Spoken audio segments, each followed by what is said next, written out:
You are listening to Twitter Famous with Kel Dansby. Today on Twitter Famous, we have Phil and Tay from Word on the Game. What's up, guys? What's up, man? Thanks for coming on. Let's start it off. You know, we got controversy. We're going to talk about everything that's hot on Twitter. We starting with the Deion Sanders, Johnny Manziel, the whole quotes, the BSO beef.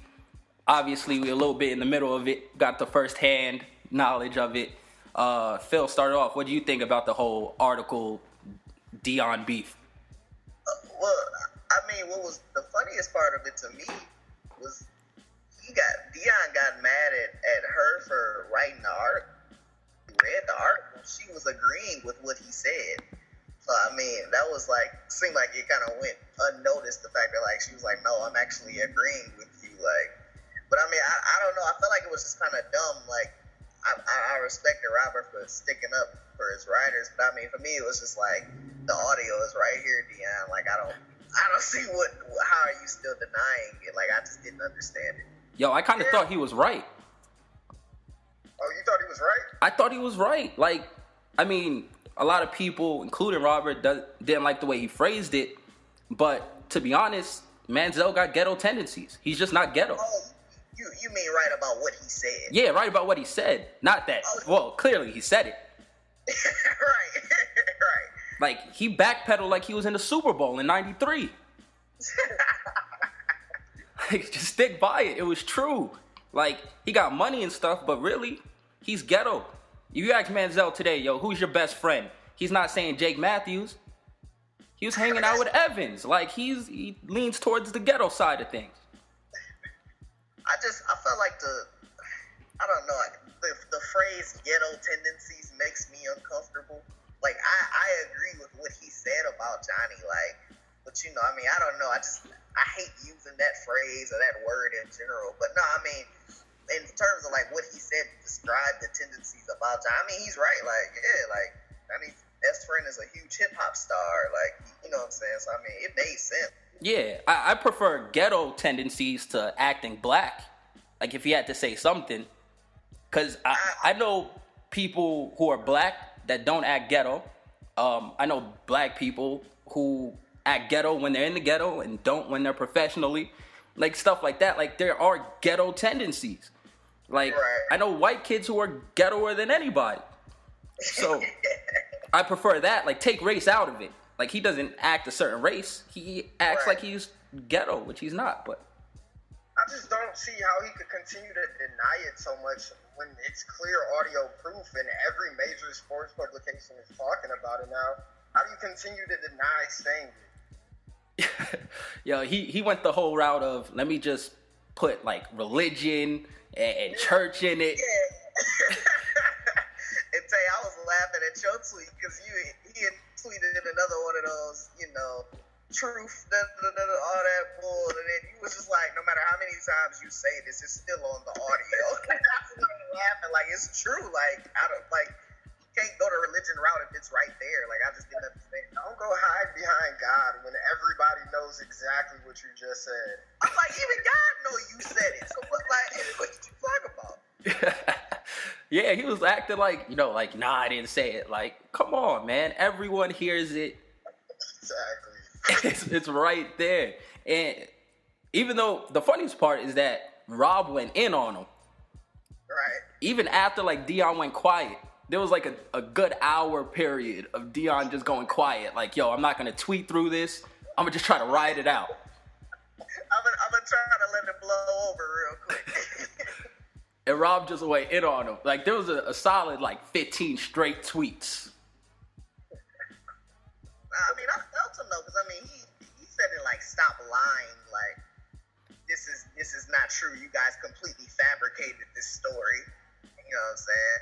And then, you know, he tried to discredit her, so I felt him like, oh man, like, it's on the audio. Like, what are you talking about? Yeah, shout out to Vashti. She handled that well. Yeah, she definitely did. Cause I might have been a little heated if it was me, but she kept it professional.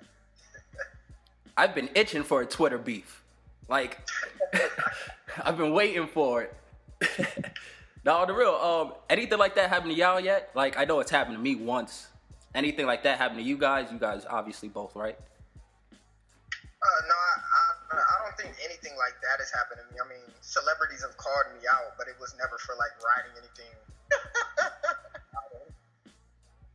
Hey, tell him about the time when Corey Guns called you out.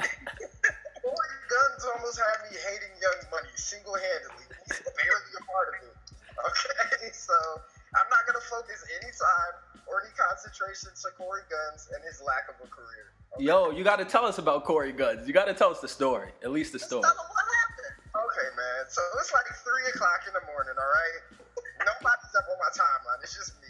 And I see Corey Guns tweet like I'm headed to the studio. And I'm like, well, while you're there, make sure you actually rap good for once.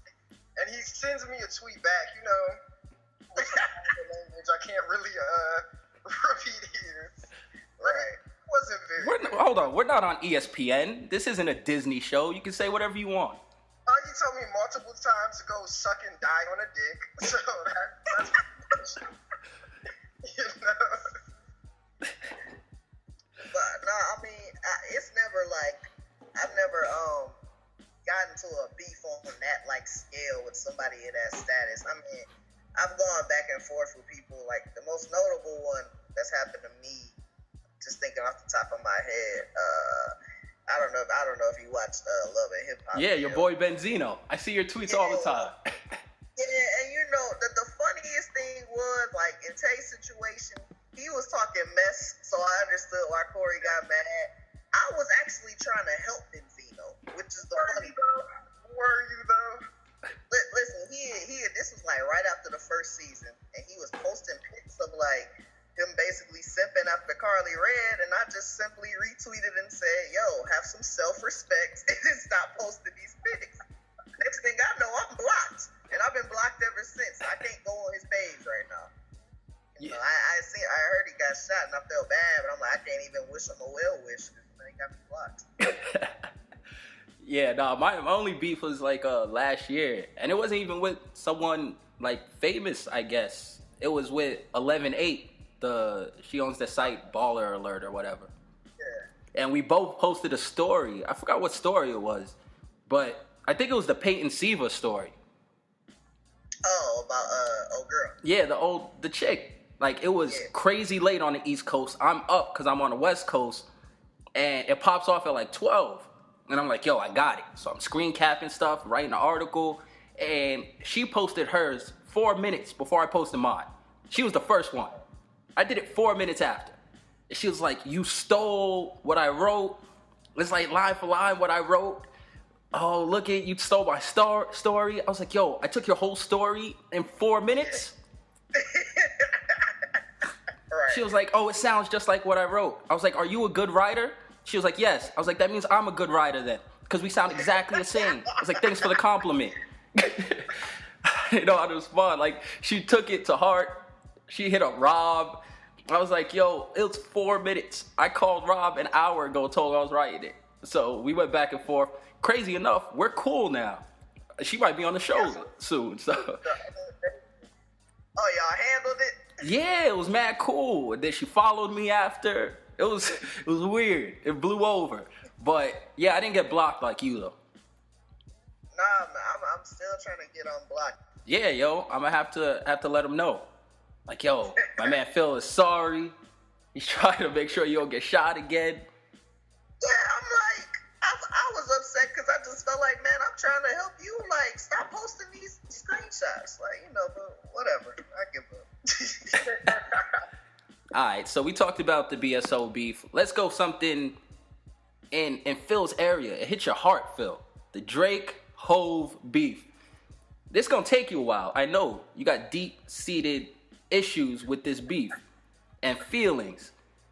Well, I mean, I guess I just felt like, first off, my interpretation, like, obviously the beef, I mean, I don't even call it beef, but the thing started with some, what I felt like were probably off the record comments to Rolling Stone, or what he thought were off the record. And, you know, and if you didn't hear the quote, it was just something like, I guess Hove can't go like 3 or 4 bars without an art reference nowadays, which is true. If we want to keep it completely real, which is true. He has mad art. Like. Yeah. I mean, it's cool, but it was true. So, then the We Made It freestyle drops with Jay, takes a shot at Drake.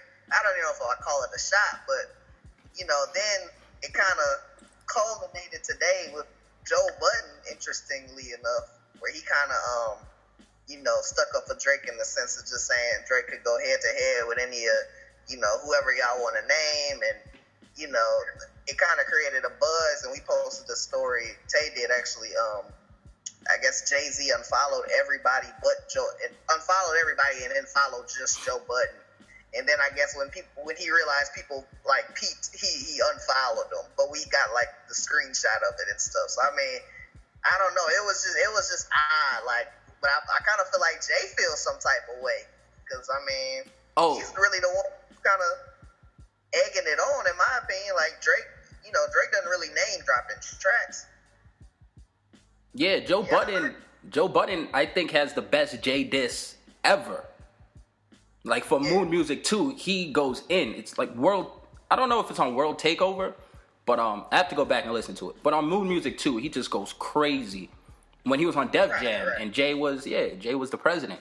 So Joey, he has that long-standing rivalry. And, loving hip-hop aside, Joey's one of my favorite rappers, and he'll murder 90% of the game out right now. So him and Hove battle would be welcomed. People try to discredit Joe Budden all the time, but he could rap his ass off. Like, don't get me wrong here. Joe could spit with the best of them, man. Yeah, Joe's the truth. Yeah, so Tay, you wrote the story. What'd you think about it? Man, I don't know. I just feel like at this point it's interesting to see Jay actually name drop somebody in a track that's still relevant, because he rarely does it. So I think this is sort of him like saying, I'm not ready to give up my throne to you just yet. Like, you may be approaching that status, but you're not there quite yet. Like, don't come for me, young man, Sort of trying to put him in his place, but at the same time, I don't think Jay really wants those problems. This isn't 2003 anymore. Jay still got it. Exactly. Jay got it. You think Jay got it? Yeah, don't get it confused. Jay got it. Listen, if Jay needs it, Jay got it. Hear me out though. This is 2014, and Drake's 03, Cam. Wait, go ahead. Wait, what? Huh? It's not 03, man. Exactly. And Drake's formula to beating somebody nowadays. You saw what he did to Common. You give him a verse on a club track that rappers are gonna hear every time they go out. Jay's not Common. Jay's not Common. Like, really? You pay attention to Takeover. That wasn't a no-name beat. Come on, man. Jay got Timbaland. No, but Jay has Timbo. How many club tracks were just on his last album? Jay's not Common. Jay can come with a radio banger and crush him too. This is. Hold on. Who makes better music right now today, Drake or Jay-Z? I'd say Drake is more relatable today than Jay-Z. Because Jay-Z is on a different plane. Like, he ain't rapping for us. Right. Yeah, he just rapping a rap. He's bored. Right. So, I mean, I feel like, if anything, I feel like Jay kind of like coming at it like as the God MC, but Drake really, as far as the game right now today, Drake is on top. So, I mean, if Drake don't want a name drop, he's not going to do it. But the key is you don't give the best ever a reason to want to rhyme. That's what it comes down to. He has nothing to rhyme about right now. Don't give him a reason. Because literally, he was on Degrassi. He was, I got guns, or, I'm doing this, all that. He could pick out the false stuff in all his tracks. You can't pick out false stuff in Jay's rhymes. Wait. What's false in Drake's tracks? What false stuff? Drake has tracks, and listen, it's cool, but Drake has tracks where he really gets out of his bracket, where he talks talk that he doesn't do. He has tough guy rhymes. He's not a tough guy. So, but isn't that bit of a part of the business at this point. Like, he has to be able to, appeal to everybody if he really wants to be on top. Yeah. And I don't think he ever takes it too far where it's like, I'm going to go shoot you and kill you. I'm out here trapping and stuff, Yeah, not that far. But he has holes. And Jay can find those holes and exploit them. Where are Jay's holes? But what are you going to do? Talk about his girl? What holes does Drake have that haven't already been tried to be exploited by rappers already? Oh, right now, I can give you an easy one, and Jay would rip him apart for him tricking on Malaya back in the day and all the other dudes that she was smashing while with Drake and how sensitive he got. You think Hov ain't ever tricked on no chicks at the strip club? Not that Drake can bring up. See, there's a difference. It's all in what you can prove in your rhymes. Hov went and found Nas's baby moms and crushed him. See, I think we're in a different time, though. I think it's not just about, in a diss record, it's not just about attacking somebody's character. I think people want a catchy track and something they could replay at the same time. And I don't think Hov's going to give you that on a diss track anymore. I think Drake knows how to adapt, find that perfect balance between mainstream and like lyrical spitting that everybody's going to enjoy and make him outdo Hov. All I got to say is, where is Common? And then that's how I feel about it. Common is nowhere near Jay-Z. How you compare Common and Jay-Z? You compare the best rapper ever to Common? Hell, let's not act like the hip-hop purists will swear by Common. Like, Common's so cold, Simon, and Drake killed him. He's not top 5. He's not best ever. Drake. If Drake and Jay-Z went head-to-head today in 2014, Drake will win. Drake doesn't want those problems. And this is the second time Jay has done it. Because when 50 got super hot, like as far as attacking the young hot guy, like 50 got super hot, yeah, he came one bar, just like this time. I'm about $1, what the fuck is 50 Cent? Killed him. No response. Drake is a lot better than 50 Cent, though. But neither will talk. 50 didn't even say nothing. It was at Summer Jam NYC 2002. I was there. 50 was on stage, said nothing. Wow. But let's not act like Drake ain't been throwing shots at Jay for years now. Right? I think he's been throwing shots at all the older cats for years, right? Right. So, I mean, I'm just saying, like, the fact that Jay just decides to respond just this moment, like, I don't feel like Drake is obligated to go back and forth with him. Because, I mean, dog, like, even on I'm On One, that was like 2 or 3 summers ago, he said, like, I'm feeling like the throne is for the taking. Watch me take it. Like, if that wasn't blatant to anybody else, it was blatant to me. Like, and that was right when the Watch the Throne hype was going on. And they didn't even acknowledge it. So, I mean, like, for him to come at him off some quotes, which he didn't lie about anything, I just felt like it was just kind of like, man, you kind of bored, Jay. Like, I don't know. Like, that was my interpretation of it. Yeah, but I mean, it's the same thing if someone's like, yo, Phil got a beard. Like, don't mention my name or my beard. Who cares if it's true? Don't even speak my name.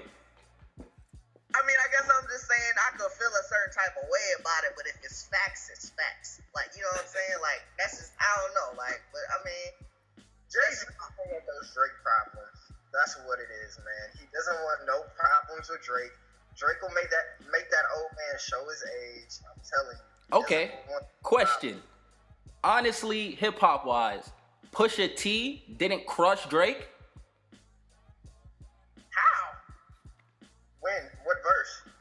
He put out a whole track. And the intro to My Name Is My Name was clearly going at Drake. But that's one of those little, like, you're beneath me, so you're just trying to get me to respond to help you out, and I'm not going to do it. And I feel Drake on that. Pusha's sort of like, you're there.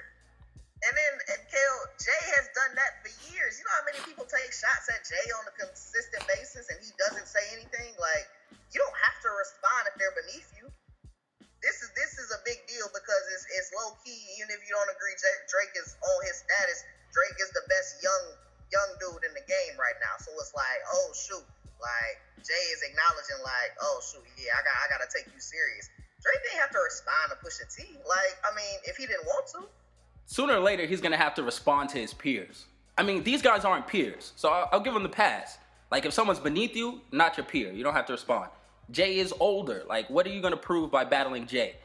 The young people today who matter aren't going to care about that battle. They're just going to say Drake won anyway, whatever. So he's going to have to respond to Kendrick, to someone of that nature soon if it happens, because then if not, he's going to look really out of place in the aspect of hip-hop. This is what hip-hop is. Sooner or later, when you're at the top, your peer is coming for you. You got to respond. He already responded to Kendrick, though. In bars? Do we got bars? Yes. You ain't hear the shit remix? I have to throw it on. I ain't hear not one line about Kendrick. He not gonna name drop, but he was talking about Kendrick. See, what would name dropping wouldn't benefit him, so I wouldn't want Drake to name drop anybody, because Bro, he said that on the track. He said if a nigga say my name, he the hot shit. And if I say his name, he's still the hot shit. That's fucked up. yeah. Sooner or later, you got a name drop. Like, Why? Why does he have to? Why? because that's competition. That's what this is for. What do we do this for? Why do we do anything? Listen, you put my name in an article tomorrow, I gotta write an article. I just got a name drop. Like, if you just say, yo, that kid who covers boxing for BSO sucks, you'll be like, oh wait, that's me. Like, you don't gotta say my name. I know it's me, and I gotta out you because I'm competitive. If we playing ball, I'll write an article about you. You gotta respond tomorrow. But if you have been doing this for 40 years and you've covered every league since the 70s, like, you might not have to respond if you don't want to. listen, yeah, but Drake's not that. If Jason Whitlock said I was trash, I'm ripping Jason Whitlock tomorrow. And as a black journalist, he's up there. He's not Hove, but he's up there. I would have to comment Jason Whitlock. But I think it's a different day and age, though. Like, I can argue that in today's rap industry, you don't survive by doing beefs. I mean, look at 50. He beefed with everybody, and he's gone. Like, better if you stay quiet, just work and make your money, you know? Well, his quality of music fell off. Yeah. That never helps. But, I mean, Beef, he name dropped Common. You can name drop Common. You can name drop anybody. Never once said his name. Never said his name. Wow. All right, so Drake is just not a name dropper, is what we're saying. But everybody know who it's about. Like, everybody with common sense knows State Scheming was about Common. Like, you know? Yeah. All right, before we move on, Never dropped Common and he killed him. let me make sure I got this right. Before we move on, you two have Drake over Hove in a battle. Yes, but it's Right now, today, yes. Phil says yes. Tay? I say yes, but it's still a close battle. I don't have Drake blowing Hove out by any means. I think it'll be a good spur, you know? Wow. Well, maybe it's because I'm from NY. It's just like blast. I couldn't even fathom it. Couldn't even let it cross my lips that Hove would lose a battle, especially to Drake. Nah, Hov is 50 years old, bro. Yeah, I mean, like, I know disrespect. Hov is the GOAT. He ain't shooting jump shots. But I mean, Hov is MJ and Drake is LeBron right now. That's all I'm saying. I mean, that's like saying Sinatra stopped being a good singer at 60. Like, there's no age limit on music. Your mouth don't stop working. There's no age limit, but there's no way you're going to convince me that what Hov has dropped within the last 3 or 4 years compares to his old work. Well, first of all, he was dropping classics rarely seen, like just back to back to back. So you can't compare that. No one besides Wayne had a run like that. Why can't I? No, I'm just saying, like, he's never gonna live up to those. But I'd say today he's still sharper than 80%. I'd say, if not better. He's just not relatable. But pure lyricism, 80% of the game, at least. I mean, that's fair, but there's none of his music compares to his old stuff right now, in my opinion. Like Hov is nowhere near his lyrical prime anymore. Nah. No, his flow has changed again. I mean, his flow changed once before. If you ask me, I like Reasonable Doubt flow, and earlier, better than I like his, platinum selling flow. But it worked. Right, that's fair. I'm not saying it ain't sell or it didn't work, but if we're talking about quality of music and stuff, I'm going to play back. It's like, I don't even know what he's talking about half the time now. Just being honest. Oh, I haven't heard a whole song I didn't like in a while.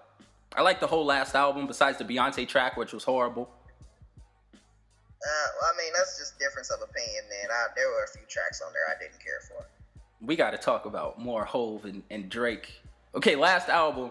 What'd you feel about the Drake album? Me and Tay talked about this Drake album before we started the podcast. Do you think it's classic, like everyone would say? What was your thoughts on it? Nothing was the same? Yeah. I think it's too early for me to call it a classic. Like, it hasn't stood that test of time yet, in my opinion. I'm still playing it every now and then, but I would say I don't think it's as good as Take Care. I think Take Care is a little bit better. But I thought Take Care was classic at this point, but I don't know if I would call Nothing Was the Same classic yet. But it's a very good album. It was well done. I'll say that. I'll give you that. Yeah, I'm not that big of a fan of just it's classic. Like, no, you got to stand that test of time. But it was a good album. I liked it. I definitely liked it. Nah, yeah, dope. All right, I like the honesty. I was just checking the honesty meter. Yeah, I'll keep it real. All right, well, we talk about that all day. Let's go on to the next joint. We got to hit up, Twitter aspect, obviously. We're going to give the people some advice. Twitter girls and DMs. Listen, I know how I handle this. I'm scared to death of being screen capped.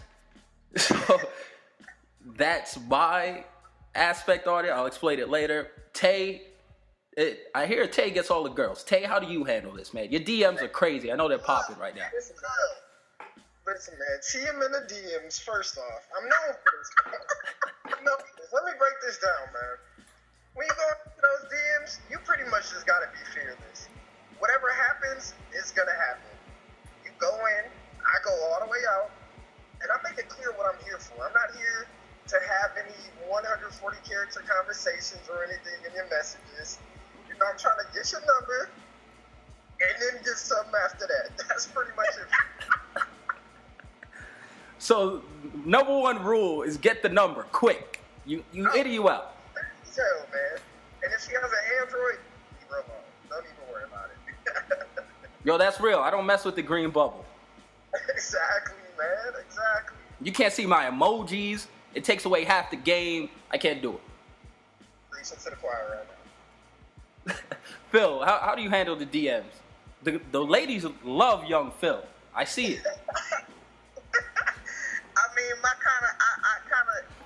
For me personally, it's on a case-by-case basis. If me and her have been talking for a minute on the timeline, it just kind of depends. Like, she just followed me and I just follow her back, and she that fine for me to hop in her DMs without so much as a convo. I'll jump right in and try to get a little conversation going and then get right to the point and get the number. But so I've done it a few times for me personally where, like, I've talked to a girl on a timeline a whole lot, for a couple weeks, and then just drop my number in her DMs and see what happens. Like, you can't, like you said, you can't go into the DMs acting scared. That's what it comes down to. Like, they smell fear. So, I'd go in there head first, like, nobody ever made a shot they didn't shoot. That's how I look at it. So, what's the batting average? Like, say, like, what's your average of DM success right now? To be honest with you, I don't DM that many chicks, but I would say I'm shooting like out of 10 DMs, I've got the number 6 or 7 times. I ain't going front. I've taken some L's. I'll be the first to admit I've taken some L's. But I'm pretty good on there. Like, I've got the number, like, out of every 10, I'll get it 6 or 7 times. Yeah, that's probably the same for me, too. Tay with the 6 or 7 times. All right. Listen, y'all run a respectable site. We don't gotta say anything crazy, but how many times have y'all actually met a chick from Twitter? Was it like different than she was online? Was she the same? Like, how'd it go? I mean, usually the only thing, well, pictures can be deceiving. I mean, I feel like we've all been through that a couple of times. But I know mostly with me, it's like the personality usually doesn't translate over to real life. But who really cares about that? You know, like, It's not what you were there for. exactly. Right. For me, it's like I've in real life, like straight from Twitter, like you asked, like a girl I met on Twitter in capital I've kicked it with 4 girls off of Twitter, like interacted, actually kicked it in person. And I mean, for the most part, like I've never like gotten a catfish situation where I pulled up like, oh, she's photos. That's never happened to me. So I mean, you know, it's cool, like, but I've only like actually got with the girl off of Twitter, like kicked it in person like 3 or 4 times. And they were whack, or they were the same like they were on Twitter, like personality-wise? I mean, they were pretty much the same. I mean, it's hard to judge like try to get to know somebody over 140 characters, like, you know what I'm saying? But I mean, they were pretty much the same, like what I expected at least. Yeah, see, Twitter girls have been crazy. I don't know if it's just me, but I just meet them on the, yo, I like what you do. Obviously, I'm in Vegas. It's like, yo, can you get me into this club? Can you get me to hook up here? And all Twitter girls come to Vegas. At least once, twice a year. All of them. You flying up the Twitter girls here? Listen, I don't fly out nobody. You saying you got it like that? You flying them out? Listen, this is not how it works around here. They come out. They be like, yo, I need to hook up at this club. Me and my girl. Yeah, cool, no problem. Table, whatever. That's nothing. Living here, cool, whatever. But I have to meet them to introduce them at the club. I walk them in, whatever. One, I notice angles are the best thing in the world. These girls know angles well. I saw a chick. She looked like nice, slim, but curvy. On Twitter, I even checked the Instagram. Slim, curvy. Yo, saw her in person, she had the SpongeBob body. Horrible. I'm not dropping her name, but she got like 40,000 followers on Instagram. Man, you gotta be careful with that. Like, if I'm really interested in a girl off of Twitter, I'm gonna search her on Instagram and go through like all the, like, let me make sure I know what you look like for sure. But one thing I've noticed, I don't know if y'all be, it's for a girl specifically, if she has nothing but headshots, don't trust it. Don't trust it. Because women love taking pictures of their body. Like, there's no way she would not have any body pictures on there. Like, if she has just a headshot, don't trust it. Like, I'm not saying she a fat chick, but just don't trust it. Nah, I saw that Darth Ben joint happen like firsthand. Yo, that was crazy. That's top 5 Twitter moment ever. Yeah, it is. Especially because she used to always slander everybody. So it was like everybody jumped at the chance to jump on her. But that was really her though, which was funny. Like, yo, she was like 3 times the size of her Abby in Applebee's grubbing. At like 1 in the afternoon, though. Like a margarita, just chilling by herself. Like, what are you doing? Yo, happy hour. She went there for happy hour. I'm just like, Applebee's, though. Like, I'm going to go to the regular bar, like, if I'm going for happy hour. Nah, yo, and she always talks about her boyfriend and how she likes white guys and all this stuff. It's like, cool. But once again, you can't slander other people. Like, your preference is your preference. But she was just crushing other people. I was like, as soon as she got outed, I was like, yes. Nah, yeah, man. It definitely got ugly. Yo, what's the closest, like, craziest Twitter, like, that you thought, like, yo, this might go wrong and this chick might try to air me out on Twitter? Any of those situations? Like, this went really left and she might get mad and try to blow me up. That's more Phil than me. You know, I never experienced those. I handle mine. I'm trying to. It's happened to me. You caught me off guard. I can't think of any specific situation off the top of my head. Got so many examples running through your head right now. You don't know which one to choose. Nah, chill. Chill. I honestly just can't think of any specific one. I mean, I've gotten subtweeted. I hope I've never gotten screenshotted. I don't know about it if I have, but I mean, I can't think of any like specific like big blow up on the timeline, like especially because I mean, Robert was always telling me like, make sure you're not getting involved in all that stuff. So Robert gives some of the best information as far as Twitter is concerned ever. Like ever. Yo, he is OG, triple OG on Twitter. Right. That's what I be looking at. Like, man, when the OG speaks, I listen. Yo, the twaddles, yo. I'm like, yo, once you coin that phrase, you in there. I was like, whatever you say, I'll follow. I mean, that phrase is really like part of the vocab now, like twaddle. Yeah, he got it on that one. Right. Tay, you smooth, man. We need to give the people your advice then. Like, how do you stay out of it? How do you move so smooth inside the DMs? You about to blow up, so we got to know this. Are you pulling like 9s and 10s off of Twitter yet? You still getting like the 7s and 8s? What's going on? Well, I mean, depending on my level of intoxication when I'm entering the direct messages, depends on how it goes in the end. That liquid courage is crazy. Hey, it really is, man. Get a couple shots of Hennessy in you and you feel like you're unstoppable, man. Right. I need to hit up the bar with y'all one good time. Man, we have a good time, man. I promise you'll have fun. That's dangerous. All right, we'll go to our last topic then, because these Twitter girls will get a little upset. We keep airing business. Last joint, we'll go back to sports. Deshaun Jackson and the gang affiliations, all that. I don't really care about him on the Redskins. I don't care about the Redskins. Personally, they're gonna be whack anyway. But the whole gang affiliations and all that, how did y'all feel about how that went down in Philly?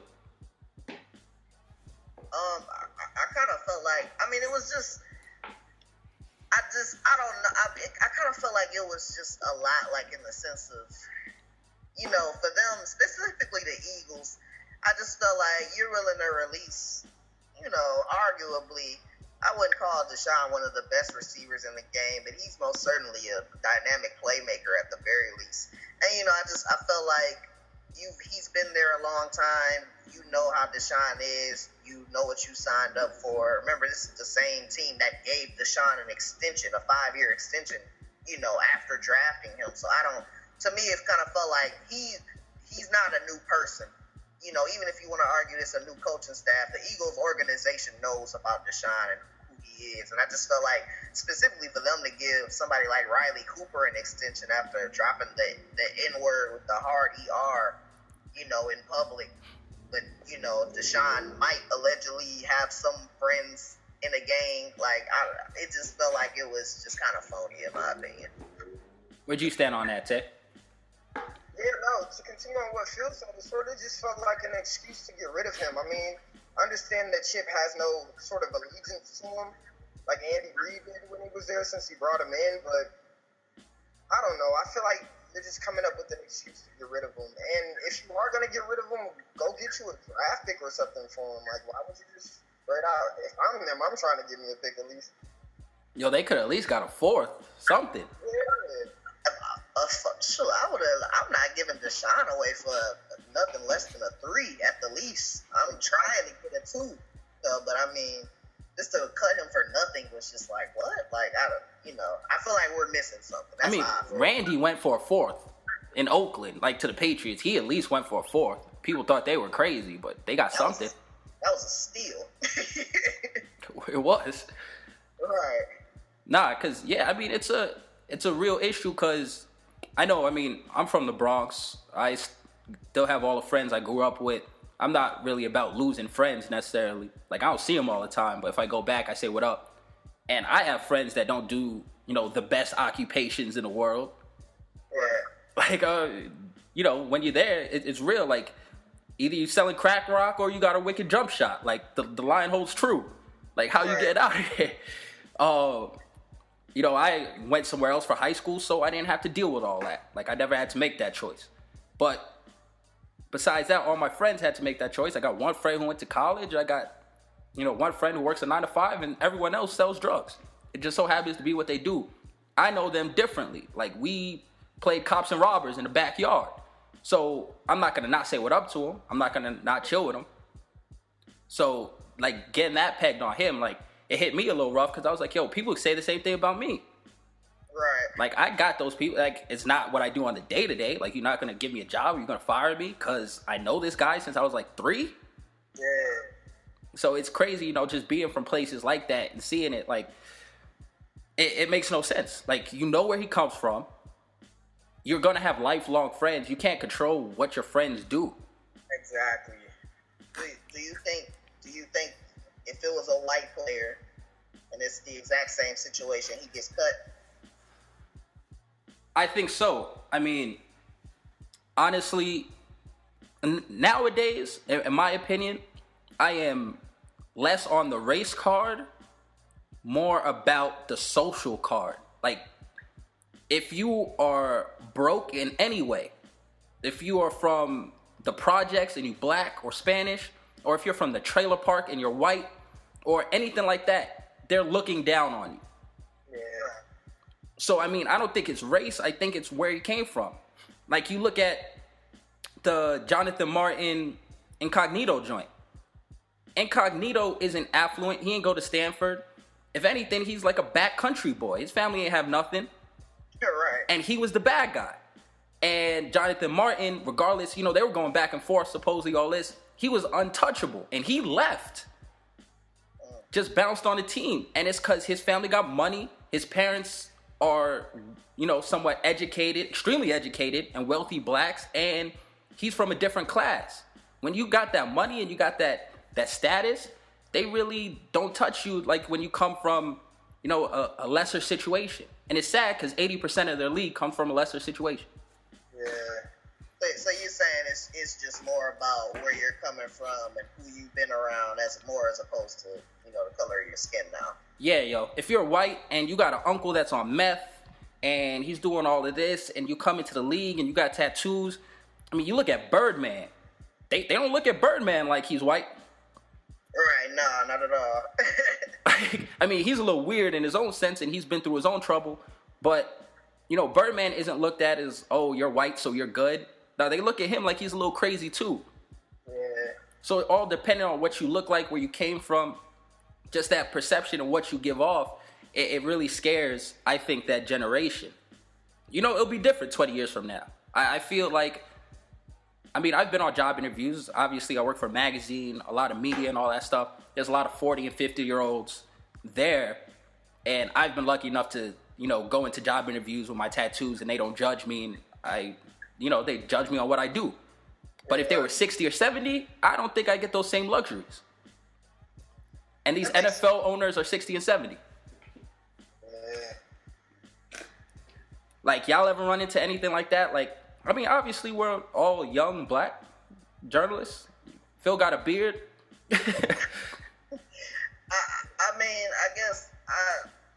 Everybody has.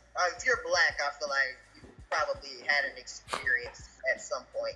You know what I'm saying, where you were racially profiled or something like that. I think I remember you had mentioned the other day you were at like a gas station or something and you got followed around the whole store. Oh yeah, when I walked into the gas station, a guy came from behind the counter and actually went out of his way to follow me. I'm just like, this is unnecessary, man. Like, come on. We're in a gas station. If I really wanted to steal something, I would go to like Macy's or something. At a gas station, though. Yo, those gas stations. I don't know. It's just kind of like you kind of not immune to it, but just used to it. Like it just comes with the territory of being black. But I definitely feel like times are changing. But you still see every now and then it still comes up like, nah, it's still some racist folk out here. Yeah, like, since we're just starting this now, we don't really know where everyone stands, but, like, on that not to get too crazy into it, but like on the N-word debate, like you said before, like it seems like that's loosening too. Do you think that's something that'll go away eventually? Like, are we moving towards that, or how do y'all feel? I think Phil, when we did the BSO joint, you stood like strongly against it. As far as like when we did the Riley Cooper joint, you stood really far against it. Well, yeah, because I mean, I felt like that. My opinion on the N-word in general is how is it being used and who is using it. I feel like in that situation, that the way he used it on that video was the way slave owners used it back in the 1800s, or you know what I'm saying, in situations like that. That's not okay to me. Just for full disclosure, as far as using it with the A, I'll admit that I use it regularly with my peers who I grew up with in situations like that, because the way I grew up learning it, it was a term of endearment. But when you're using it like that, the way that Riley Cooper used it, to me, that's not okay and it's not acceptable. And I mean, the way he got, 4 days of counseling and then gets a new contract, like I felt like it was just kind of downplayed, in my opinion. Where do you stand, Ted? I mean, me personally, I used to be really up in arms about it and would get heated when people who weren't black used the word or anything. But now, sort of in the same vein as what Phil is talking about, if you're using it as a term of endearment, I don't really care what color you are anymore. Like, feel free to. But if you're being disrespectful, I'm not okay with it, because I feel like we have bigger things to worry about. We can't keep trying to bury a word and get rid of it. It's a word. It's never going to go away. At this point, we can move on to, like, bigger things, bigger issues in our community to handle. Yeah, like, I mean, on my aspect, one, being from New York, Spanish people use it all the time. I mean, it is what it is. Right. You listen to Big Pun Rhymes and all that stuff, Fat Joe, Joel now, like, it's always been that. So it's whatever. And, Caribbean, they had slave masters, all that. So they went through the same gripes. But even nowadays, like, if someone white says it and all that, I'd be like, I'll just look and then be like, okay, cool. Like, it's crazy because I have white friends who are, like, somewhat middle class and up, and they don't even use it. But I have white friends who grew up literally poor. Like, I got white friends from the projects in NY. Right. And they'll say it, and I'm just like, how am I supposed to tell him not to say it when his family are second-generation immigrants? They don't get jobs. They get discriminated against. But I can say it and you can't? Like, my moms make more money than your moms. Why am I saying it? So I'd be like, all right, yo, say whatever you want. Like, Yeah, I feel now. Yeah, I don't even trip about it. And I kind of feel like when I hear other races use it with, as a term of endearment, I don't feel anger at it. So it's like hard for me to really, just because I'm black, like I should be angry at this. It's like, man, I don't know. Like, I don't feel that way about when it's used like that. I mean, like, it's a term of endearment. Like, I just think it's kind of hypocritical for me to say it's a term of endearment, but we're the only ones who can use it. Like, if you're using it in that sense, it's it is what it is. But I mean, if you're saying it the way Riley Cooper is, I'm gonna say something if you say it to me like that.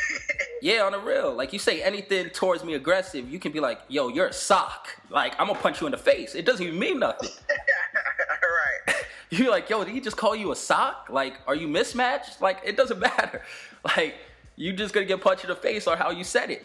So, like, if you say something aggressive, obviously, take it wrong. If not, then it is what it is. Right. No, I agree. Nah, all right, but yeah, this is the first show of Twitter Famous with some of my Twitter Famous friends over here. Yo, they got more followers than me, so I need to get on their level. We know it's because Tay hops in DMs and the lady love him. No, man, not at all. And Phil is mysterious, so that's why he has all his followers. Phil, before we get out of here, what is your exact age for our Twitter people? Let's clear this up, Phil. I am 22 years old. if anybody is trying to dispute that, I will pull out my birth certificate. My mother still has it, so I don't. This old thing has gotten out of hand, but I stand by my stated age. I'm 22 years old. So I can do about it now. Like, It's just the ongoing thing. Like, So there's no Miguel Tejada, Danny Almonte situation going on. no, not at all. I you will not realize 10 years from now I was really 28. Like, no, like, this is my real age. All right, yo. Thank you guys for being on here. Till the next episode. Thanks everybody for listening.